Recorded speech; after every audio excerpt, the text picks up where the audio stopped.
My best friend stole my baby name. So I stole her baby's inheritance.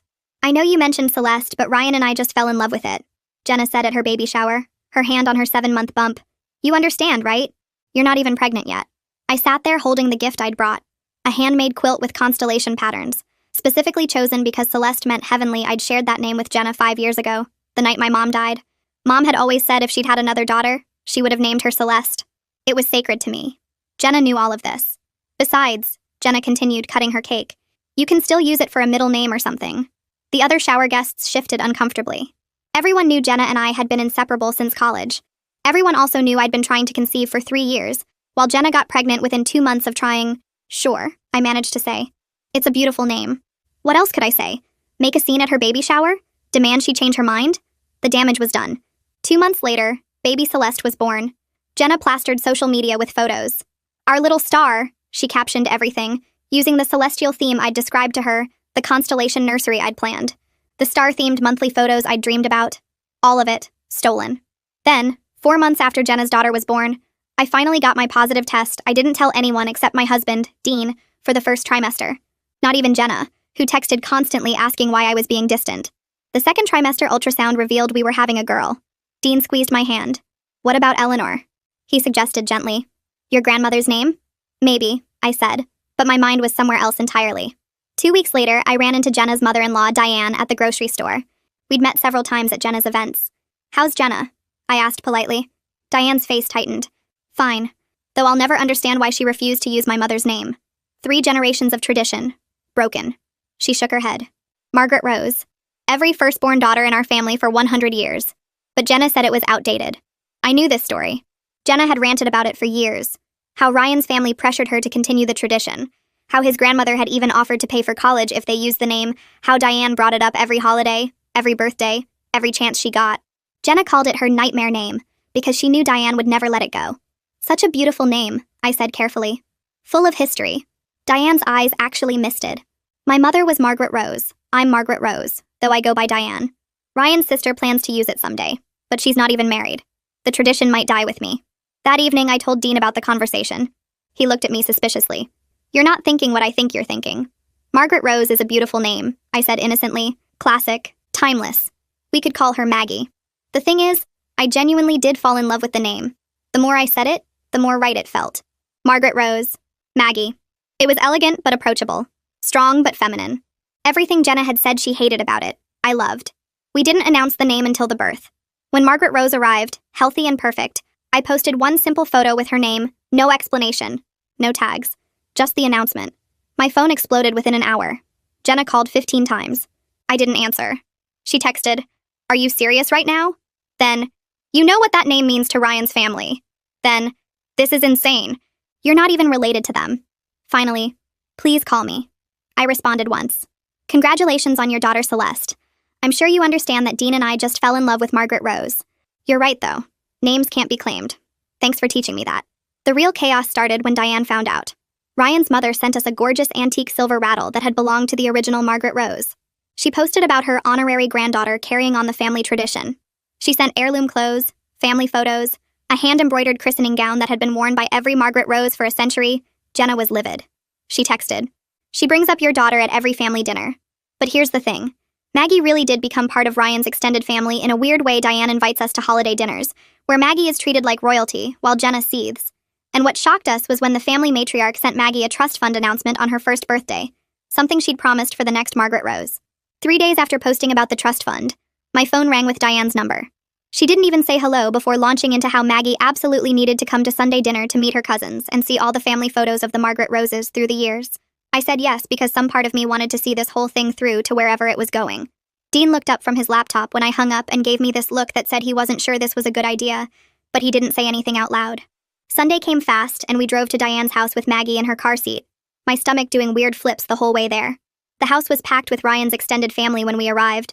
Aunts and uncles and cousins I'd only met once or twice at Jenna's wedding years ago. Everyone wanted to hold Maggie and take pictures with her and talk about how she was carrying on such an important tradition.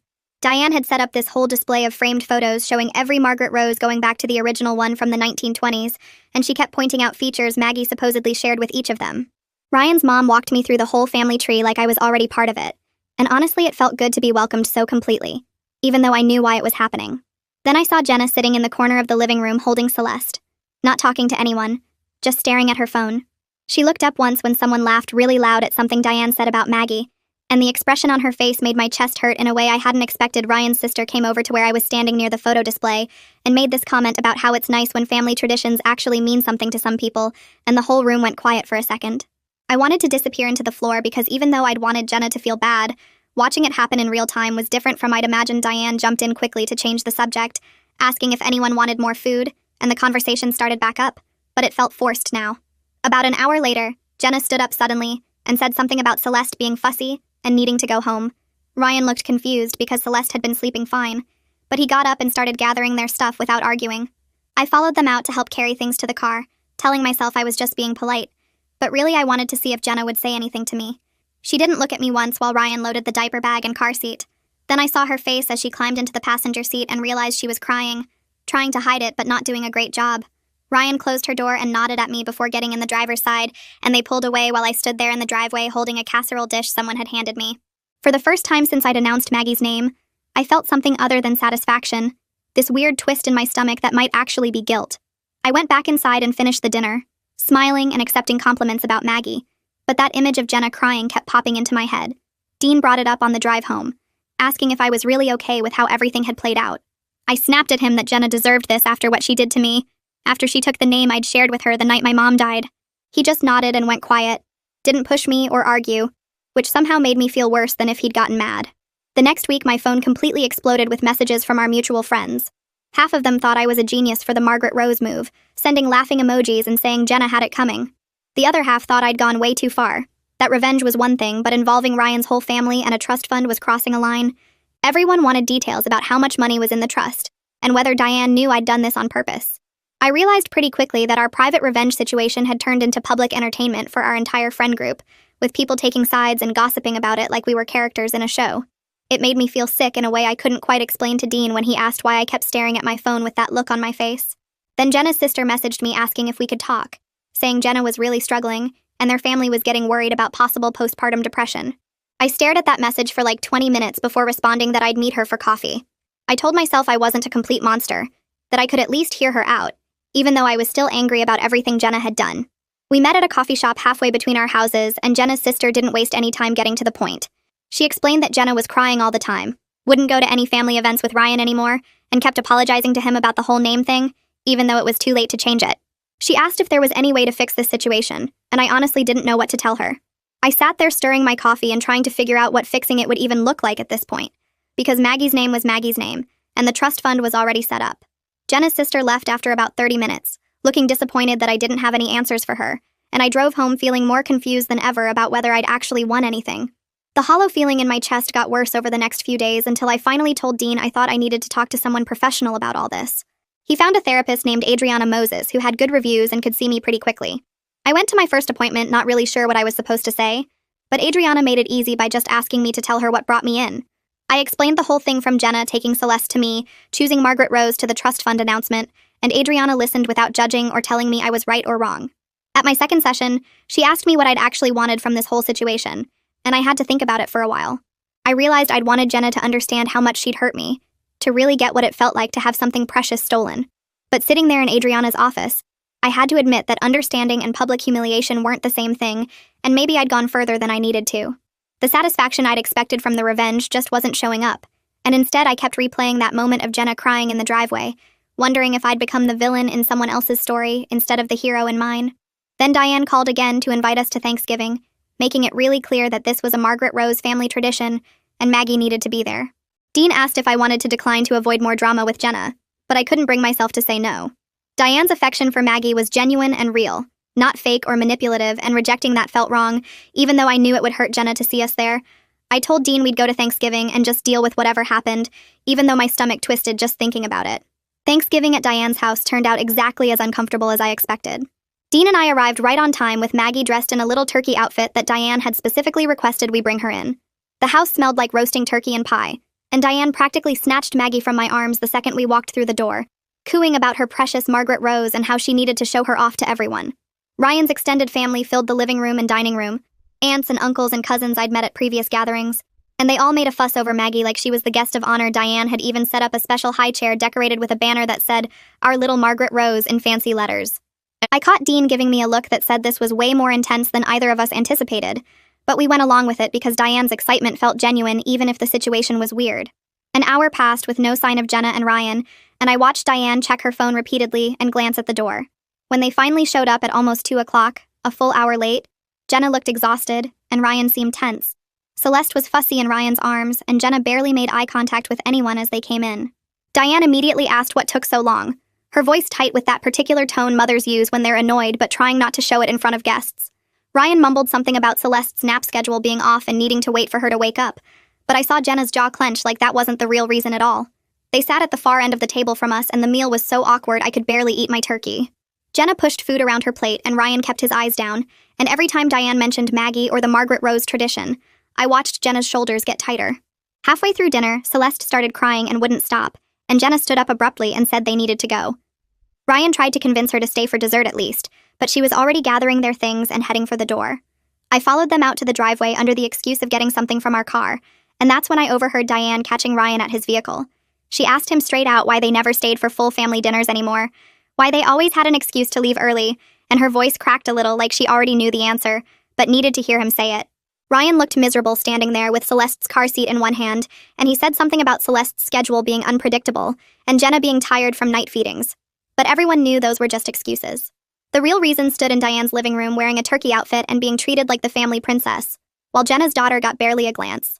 I got back in the car and Dean asked if I was okay, and I told him I didn't know anymore.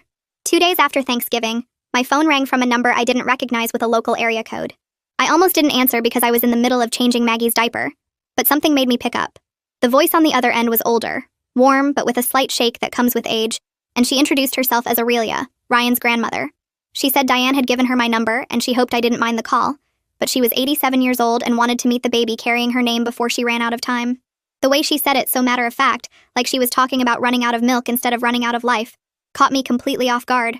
She asked if she could visit sometime soon, maybe this week if that worked, and her voice had this quality that made it impossible to say no. I found myself agreeing to Thursday afternoon, giving her our address, and when I hung up I realized my hands were shaking. Dean asked who called and I told him about Aurelia wanting to visit, and he got this concerned look and asked if I was ready for that. I wasn't sure what being ready would even look like, but I said yes anyway because turning down an 87-year-old woman who wanted to meet her namesake felt wrong regardless of how we got here. Thursday came faster than I expected, and I spent the morning cleaning the house like Aurelia was going to inspect it with white gloves. Dean took off work early to be there, and when the doorbell rang at exactly 2 o'clock, my stomach did this flip thing that made me feel like I was meeting royalty. Aurelia was tiny, maybe 5 feet tall, with white hair pulled back in a neat bun, and these sharp blue eyes that seemed to take in everything at once. She moved slowly with a cane but refused Dean's offer to help her to the couch, saying she wasn't dead yet and could manage just fine. The second she sat down and I brought Maggie over, her whole face transformed. She held out her arms and I placed Maggie in them, and Aurelia started crying these quiet tears that rolled down her cheeks while she stared at my daughter. She touched Maggie's face so gently, tracing her features, and whispered that she looked just like the original Margaret Rose had looked as a baby. Then she started talking, and for the next 2 hours I sat there listening to stories I never expected to hear. She told me about her mother, the first Margaret Rose who was born in 1920 and lived through the Depression, how her mother used to tell her that the name meant strong like a rose but steady like Margaret of Antioch, and how that strength got their family through years when they had nothing. She talked about being named Margaret Rose herself, going by her middle name Aurelia to avoid confusion, and how she'd passed the name to her daughter Diane, who also went by her middle name. She described what it meant to carry a name through wars and depressions and joy, how each Margaret Rose added to the legacy while keeping it alive. She held Maggie the entire time, rocking her gently, and told stories about family weddings and funerals and ordinary Tuesdays that somehow mattered because they were lived by women who carried this name. When she finally handed Maggie back to me, she squeezed my hand and thanked me for giving the name a home, for making sure it didn't die with her generation. I felt the weight of what this name represented pressing down on me, and it had nothing to do with Jenna or revenge or anything I'd been thinking about when I chose it. After Aurelia left, I lasted maybe 10 minutes before I started crying. Not pretty crying either, but the ugly kind where you can't catch your breath and your nose runs and you can't stop even when you want to. Dean found me on the bathroom floor and just sat down next to me, pulling me against his chest while I sobbed into his shirt. I told him I chose this name to hurt Jenna, not to honor a century of family history, not to carry on something that meant everything to people I didn't even know. He rubbed my back and let me cry it out, and when I finally calmed down enough to breathe normally, he said the name could mean both things. That I could have chosen it for the wrong reasons, and it could still turn into something right. That intentions and outcomes don't always match up. I asked him how I was supposed to live with that, with knowing I'd use something sacred as a weapon, and he said the same way everyone lives with their mistakes by trying to do better going forward. I wasn't sure I believed him, wasn't sure I could separate the revenge from the legacy, but I let him hold me anyway because I didn't know what else to do. The trust fund lawyer called a week later, introducing himself as Fabian Painter, and saying he needed to meet with us to handle some paperwork. We set up an appointment at his office for the following Tuesday, and Dean and I drove there with Maggie in the back seat, both of us quiet and tense. Fabian's office was in one of those old buildings downtown with wood paneling and leather chairs that smelled like old books. He was maybe 60, with gray hair and reading glasses, and he laid out a stack of documents on his desk that looked intimidating. He explained that Aurelia had set up the trust fund almost 20 years ago, back when Diane was pregnant with Ryan, specifically for whoever carried on the Margaret Rose name. The fund had been growing all this time, invested carefully, and was now worth just over $200,000. Fabian went through the terms carefully, explaining that Maggie would have access to the money for college expenses, starting a business, or buying a home, with specific distributions at ages 18, 25, and 30. He said Aurelia had been very specific about wanting the money to help the next Margaret Rose build a good life, to give her opportunities that previous generations hadn't had. As he talked, I felt the situation getting more and more complicated, felt the weight of this gift that came from my worst impulses. Dean squeezed my hand under the table, and I squeezed back, and we signed all the papers that made Maggie's future more secure while making my guilt heavier. 3 months passed with no contact from Jenna, and I'd started to think maybe that was just how things would be now. Former best friends who avoided each other in our small town. Then my phone buzzed with a text from her number. Just 3 words. Can we talk? No question mark, no explanation, just those 3 words that made my heart start racing. I stared at my phone for 20 minutes, reading and rereading the message. My thumb hovering over the keyboard. Dean asked what was wrong, and I showed him the text, and he said I should do whatever felt right, but that he'd support me either way. I finally typed back that I was willing to meet, and my hands shook so badly I had to retype it twice to fix the typos. She responded immediately with a suggestion to meet at Riverside Park, halfway between our houses, the next day at 10. I agreed and spent the rest of the night unable to sleep, playing out 100 different versions of what she might say, and what I might say back. The park was almost empty when I got there. Just a few joggers and one older man walking his dog. I pushed Maggie's stroller along the path until I saw Jenna coming from the other direction with Celeste's stroller, and we both stopped about 10 feet apart like we needed that buffer zone. For 5 full minutes, neither of us said anything. Just stood there pushing our strollers back and forth slightly, the way you do to keep babies calm. I studied the ground, the trees, anything but Jenna's face, and I could tell she was doing the same thing. Finally, she took a breath and said she was sorry. Really sorry. And the words came out rushed like she'd been practicing them. She said she didn't understand what the name meant to me until she watched me take something that meant everything to Ryan's family, until she saw how it felt to have something precious stolen. Her voice cracked on the last word, and I finally looked up at her, saw that she'd been crying before she even got here. I wanted to stay angry, wanted to hold on to the righteous fury that had fueled me for months, but standing there looking at her swollen eyes and slumped shoulders, I couldn't find it anymore. I told Jenna I was sorry too, and the words felt strange coming out, but true at the same time. I said I wanted to hurt her the way she hurt me, that I'd succeeded, but it didn't feel the way I thought it would. She started crying harder, and I started crying too, and we stood there in this park with our sleeping babies between us, both of us crying over the mess we'd made of everything Celeste stirred in her stroller, and Maggie made a little sound, but neither of them woke up, tiny and oblivious to their mothers falling apart 10 feet away from each other. I grabbed tissues from my diaper bag and handed one to Jenna, and we both laughed a little at how ridiculous we must look, 2 grown women sobbing in a park on a Tuesday morning. After we both calmed down, Jenna started talking again, and this time her voice was steadier. She admitted she took the name Celeste because she was jealous of my relationship with my mom, jealous of how I had these deep, meaningful stories and connections, while her own mom was distant and critical. She said she wanted something that felt that meaningful, that carried that kind of weight, and she didn't think about whether I'd actually have a daughter, or whether it would matter years later. She called it thoughtless and selfish, and said it didn't excuse what she did, but at least explained it. I listened and felt something shift in my chest. Not forgiveness exactly, but understanding maybe. The kind that comes from seeing someone's ugly truth and recognizing it's not that different from your own. I told her I got it, that I'd done the same thing in reverse, taken something meaningful to hurt her without thinking about all the other people it would affect. We were both quiet for a minute, watching our daughters sleep, and I thought about how we'd both weaponized names that should have been about love and legacy. We ended up talking for almost 2 hours, really talking the way we used to before everything got broken. We agreed our friendship probably couldn't go back to what it was, that there was too much damage and too much hurt on both sides, but we also agreed that maybe we could find a way to be civil, maybe even friendly eventually, especially since our daughters would grow up in the same community and probably end up in the same schools. Jenna said she didn't want Celeste and Maggie to inherit our drama, to grow up with this weird tension neither of them caused. I agreed and said we owed it to them to at least try to be adults about this, even if being best friends again wasn't possible. When we finally said goodbye, Jenna reached out and squeezed my arm, and I squeezed back, and it felt like an ending and a beginning at the same time. That evening at home, Dean looked up from feeding Maggie when I walked through the door, and I could see the question in his face before he even asked how it went. I sat down at the kitchen table and told him everything, the crying and the apologies and the agreement to try being civil for our daughters. He put down the baby spoon and reached across to squeeze my hand, his shoulders dropping like he'd been holding tension for months. He said he hated watching me carry all that anger around, that it changed me in ways I probably didn't even notice. He thought Maggie deserved to grow up without inheriting our drama, without absorbing the bitterness between her parents and Jenna's family.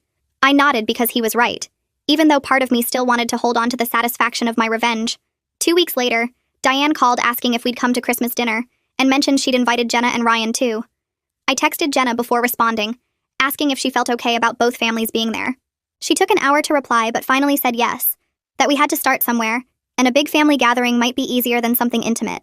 I called Diane back and accepted, my stomach twisting at the thought of navigating a holiday meal with everyone watching to see if Jenna and I would explode at each other. Christmas Day arrived cold and bright, and Dean drove us to Diane's house with Maggie bundled in her car seat, making happy baby sounds. Jenna and Ryan were already there when we walked in, Celeste asleep in Ryan's arms. The first few minutes felt stiff and awkward, everyone being extra polite and careful with their words. But then Diane started fussing over both babies equally, cooing at Celeste and then turning to do the same with Maggie, passing out matching handmade Christmas outfits she'd sewn for both girls. I watched her move between the two carriers, giving equal attention and love, and something loosened in my chest. She had enough love for everyone, had never seen this as a competition even when Jenna and I turned it into one. After dinner, Ryan found me in the hallway near the bathroom and asked if we could talk for a minute. We stepped into Diane's home office and he closed the door, then turned to me with tired eyes. He thanked me for talking to Jenna at the park, said she'd been doing so much better since that conversation, more like herself again. He admitted the whole name situation had put huge strain on their marriage because his family kept bringing it up at every gathering, making Jenna feel like an outsider at her own in-law events. His voice cracked a little when he said he'd been scared they might not make it through, that the resentment was eating away at everything good between them.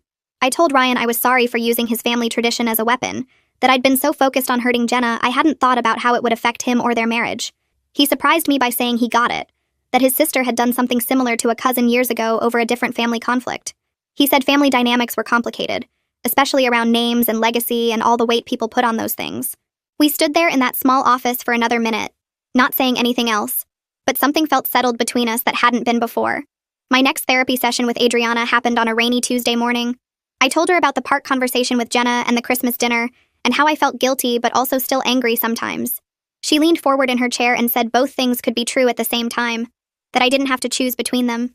Jenna had hurt me badly by taking something sacred, and I'd hurt her back by weaponizing a family tradition, and now we both had to figure out how to move forward carrying those scars.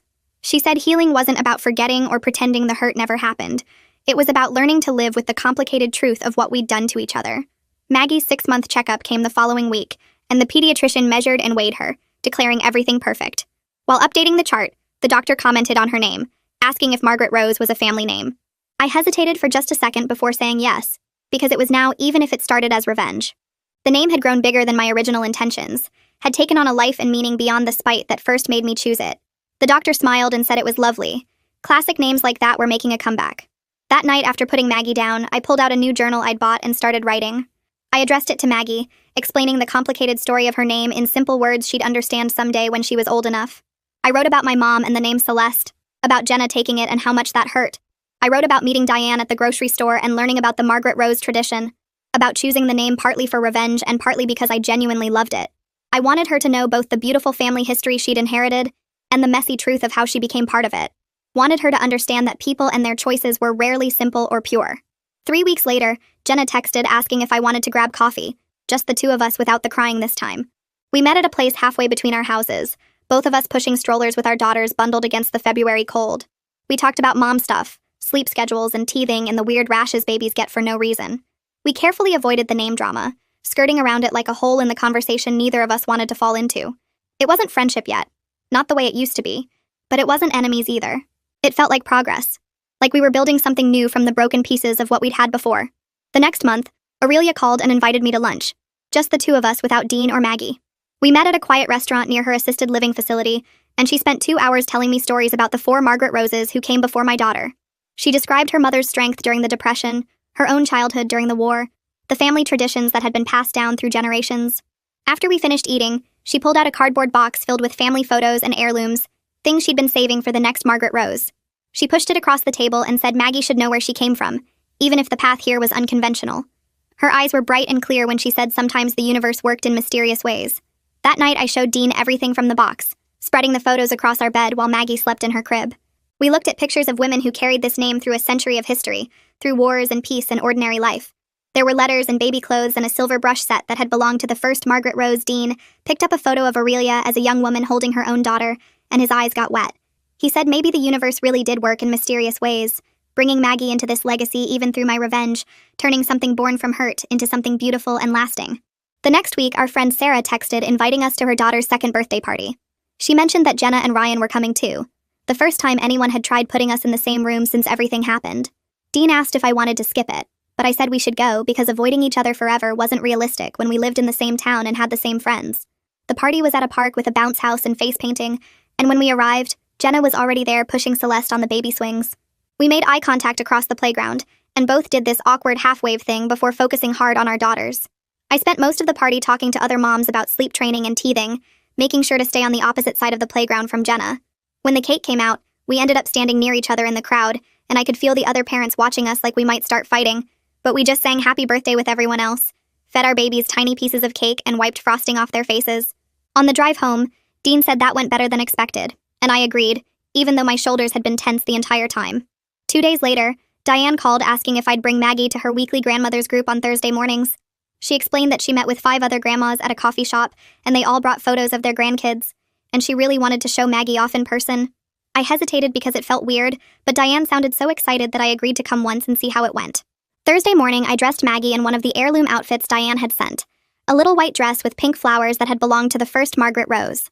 At the coffee shop, Diane introduced me to her friends, and they all cooed over Maggie, passing her around and taking turns holding her.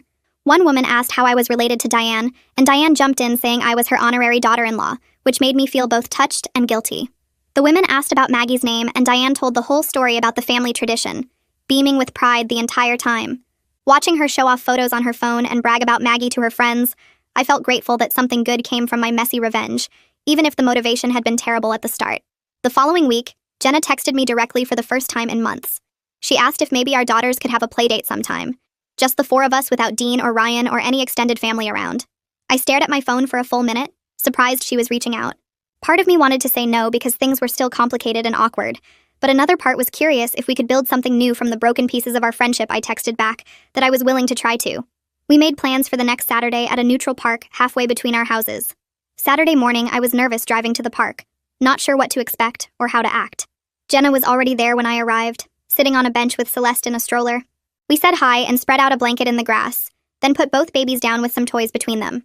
For the first 10 minutes, we mostly just watched the girls, making small comments about how Celeste was trying to grab everything and how Maggie kept rolling onto her stomach. Then we started talking about real stuff like how neither of us was sleeping more than 3 hours at a time, and how pediatricians always made us feel like we were doing everything wrong. Jenna laughed when I described Maggie's blowout at the grocery store last week, and I laughed when she told me about Celeste screaming through an entire Target trip. We carefully avoided talking about the name drama or Ryan's family or anything heavy, just stuck to the daily struggles of keeping tiny humans alive. When it was time to leave, Jenna stood up and hugged me, and for a second it almost felt normal, like maybe we could find our way back to something resembling friendship, even if it would never be exactly what we had before.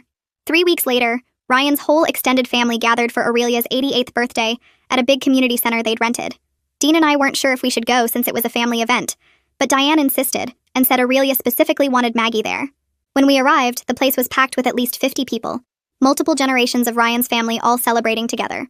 Aurelia sat in a big chair in the middle of everything, wearing a purple dress and a birthday crown, looking tiny but fierce. After lunch, someone announced they were doing a special family photo with all the Margaret Roses, and Aurelia waved me over. A professional photographer had set up lights and a backdrop, and I stood there holding Maggie while Diane and 2 other women I'd never met lined up beside us. The photographer arranged us by age with Aurelia in the center, and I felt completely overwhelmed realizing I was now part of this century-old tradition. Through the messiest possible path, Aurelia held Maggie for one of the photos, and watching her cradle my daughter with such obvious joy made my throat tight. After the photos, Ryan's sister found me by the dessert table. She introduced herself as Nicole and said she wanted to apologize for some of the pointed comments she'd made at that first dinner when Maggie was a newborn. She explained that she'd always planned to use Margaret Rose for her own future daughter someday, had been planning it since she was a teenager, but seeing how happy Aurelia was about Maggie, how the name had found its way to a baby who would actually be raised knowing and loving this family history, made her realize the name had found the right home. She said she'd pick something else when she eventually had kids, and she seemed genuinely at peace with it. I thanked her for telling me and apologized for the awkward situation, and she just shrugged and said, families were complicated. Later that night, after putting Maggie to bed, I sat with Dean on the couch thinking about everything. I told him how weird it was that so many people had claims or plans for this name, from Diane wanting to continue the tradition, to Nicole planning to use it to Jenna being pressured about it for years. Somehow Maggie ended up with it through the absolute messiest path possible, born from my hurt and anger, but landing her in this whole legacy she'd carry forward. Dean laughed and said she'd have one hell of a story to tell someday, when she was old enough to understand it all, and he wasn't wrong about that. The next Tuesday, I had my regular session with Adriana. We'd been working on processing everything that happened, and that day we talked specifically about forgiveness. She asked if I'd forgiven Jenna for taking the name Celeste, and I said I was working on it, but it still hurt when I thought about it too much. Then she asked if I'd forgiven myself for the revenge, for deliberately choosing a name I knew would cause problems. That question hit harder because I hadn't really thought about forgiving myself, had been so focused on whether what I did was justified. Adriana pointed out that I could acknowledge I acted from a place of deep hurt, while also taking responsibility for the pain I caused Jenna and the chaos I created in Ryan's family. She said both things were true at the same time, that I was both the person who got wronged and the person who wronged someone else back, and learning to hold both truths was part of growing up and becoming better. 2 weeks after that therapy session, my phone rang while I was making dinner. It was Jenna, and when I answered, she was crying but in a happy way. She said Celeste had just said her first word, which was mama, and she'd immediately wanted to call and share it with someone who would really understand how big that moment felt. We talked for 20 minutes about first words and milestones and how fast they were growing, and the whole conversation felt easy and genuine in a way nothing had felt between us in over a year. The fact that she'd called me, that I was the person she wanted to share that moment with, felt like a real turning point. Not back to what we were before, but forward into something new we were building together. That same week, Dean came home from work grinning and announced he'd gotten the promotion he'd been hoping for. We celebrated by ordering expensive takeout and opening a bottle of wine after Maggie was asleep. Then Dean pulled out his laptop and showed me something he'd been researching, a college savings plan separate from the trust fund Aurelia had set up. He said Maggie should have opportunities that came from us too, not just from the complicated legacy attached to her name. We spent an hour setting up the account and making our first deposit, and it felt good to be giving her something that had nothing to do with revenge or family drama, just her parents planning for her future. A few days later, I sat down and wrote Aurelia a long letter, thanking her for everything she'd done for Maggie. I told her how much it meant that she welcomed us so completely into the family history and shared all those stories about the Margaret Roses who came before. I explained that I wanted her to know how grateful we were, not just for the trust fund, but for making Maggie feel like she truly belonged to this legacy. Her response came in the mail 2 weeks later, written in shaky handwriting that made my throat tight. She said that Margaret Rose names have always found their way to the right babies, that somehow the universe guides these things even when people think they're making choices for the wrong reasons. She wrote that she believed Maggie was meant to carry this name forward, and that watching our family become part of their tradition brought her more joy than I could imagine. I cried reading it and put the letter in Maggie's baby book so she'd have it someday. The following Tuesday, Jenna texted asking if I wanted to try a mom and baby yoga class with her. I almost said no out of habit, but something made me agree. We met at the studio with both girls, and the class itself was fine. Nothing special, just a bunch of tired moms trying to stretch while babies crawled around the mats. Afterward, we grabbed smoothies at the place next door, and the woman working there messed up both our orders completely, giving us green drinks that tasted like lawn clippings mixed with sadness. Jenna made a face and said something about how the instructor kept calling it sacred mama time, while her own baby was literally eating yoga mat foam, and I just lost it laughing. She started laughing too, and we sat there cracking up about the whole ridiculous experience, and it felt easy and light in a way nothing had felt between us in over a year. Walking to our cars, Jenna said she'd miss this. Miss just being able to laugh with me about stupid stuff. And I realized I'd missed it too. 2 weeks before Maggie's first birthday, Diane called asking if she could throw a party for her. She wanted to invite the whole extended family and make it special since it was the first birthday for the newest Margaret Rose. I checked with Jenna first, not wanting to blindside her, and she said they'd come, that Celeste should be there too. The party was at Diane's house with decorations everywhere and more food than 20 people could eat. Ryan's cousins came with their kids, and his sister brought her boyfriend, and Aurelia sat in the best chair watching everything with this huge smile on her face. Jenna and Ryan showed up right on time with Celeste, who'd gotten so big since I'd last seen her. Watching our daughters play together on the floor, passing toys back and forth in that weird baby way where they don't really interact but exist near each other, I thought about how they'd grow up knowing each other. They'd be at the same school events probably, maybe even in the same classes someday. I was glad we'd worked through enough of our mess that they could have that our drama wouldn't define their relationship the way it had defined ours. The next week, Fabian called asking us to come to his office to finalize the trust fund paperwork. Dean took time off work, and we met with him on a Thursday morning. Fabian walked us through all the details, explaining that Maggie would have access to the funds for education expenses starting at 18, or for starting a business, or for buying her first home. The amount had grown since Aurelia first set it up, and hearing the actual number made my stomach flip. This incredible gift had come from my worst impulses, from my desire to hurt Jenna, and now it would shape Maggie's entire future. Fabian had us sign about 15 different documents, and the whole time I kept thinking about how I needed to make sure she used this wisely, that she understood the responsibility that came with it. That evening after putting Maggie to bed, I brought Dean the journal I'd been keeping since before she was born. I told him I wanted him to read it, all of it. The parts about choosing her name for revenge, and the parts about falling in love with the family history and everything in between. He sat on the couch and read the whole thing in one sitting while I pretended to watch TV, but really just watched him. When he finished, he looked at me and said it was important that I was being this honest, not sugarcoating the revenge or pretending it was all noble from the start. He said Maggie would need to know the real story someday, complicated and messy as it was, because that's how life actually works. 2 weeks after Maggie's first birthday, Diane called early in the morning crying. Aurelia had passed away peacefully in her sleep, and the family was making arrangements. The funeral was 4 days later, and I was shocked when Ryan called asking if I would speak about carrying on the Margaret Rose tradition. He said Aurelia had specifically mentioned wanting me included in the service, that I represented the future of the family name. I wrote and rewrote my speech about 10 times, trying to find the right words.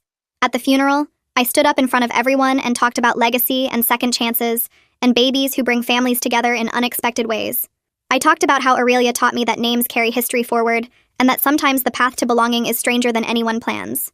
My voice shook the whole time, but I got through it, and afterward people hugged me like I was actually part of the family. A week later, the lawyer handling Aurelia's estate called us in for the will reading.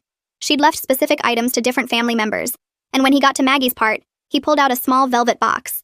Inside was a gold locket with photos of all 5 Margaret Roses, tiny perfect pictures including one of Maggie from her birthday party. The inscription on the back said, "For the girl who brought the name home," and I started crying right there in the lawyer's office. Aurelia had seen past my revenge to something bigger, had recognized that despite my messy motives, Maggie really did belong to this legacy Dean drove home because I couldn't stop crying, and we put the locket in the safe to give Maggie when she was old enough to understand what it meant. After the funeral, Jenna texted asking if I wanted to get coffee, and we met at the place halfway between our houses again. She told me that watching how Aurelia loved Maggie, how the whole family embraced her, helped her understand what family legacy really means. She said it's not about obligation or pressure like she'd always felt from Diane, but about belonging and connection and being part of something that stretches across time.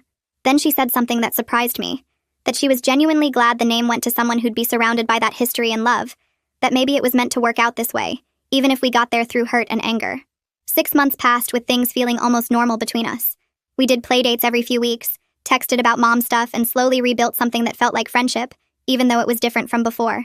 Then one Tuesday, Jenna called and asked if she could come over. She showed up with Celeste and this nervous energy, and finally she told me she was pregnant again. She was barely 8 weeks along, but she wanted me to know, wanted to ask my opinion on names this time instead of just deciding on her own. We spent the whole afternoon going through baby name books and websites, throwing out options and laughing at the weird ones and actually talking through what felt right. She said she wanted something meaningful but not loaded with family drama, and I helped her narrow it down to a few favorites that felt fresh and completely theirs. Leaving, she hugged me tight and said she was glad we found our way to this, to a new kind of friendship that was different from before, but real and honest. At 14 months, Maggie took her first wobbly steps across our living room. Dean and I both cheered like she'd won an Olympic medal, and she looked so proud of herself before falling on her diaper-padded bottom. Watching her try again, determined to make it to the couch, I thought about the whole journey from revenge to this moment. I couldn't say I regretted choosing her name because it brought us Diane and Aurelia and the trust fund, and eventually a path back to Jenna. Sometimes the messiest choices lead to the most unexpected blessings, and I was learning to make peace with all of it. The hurt and the healing, the revenge and the redemption, the way life rarely works out clean and simple like you plan.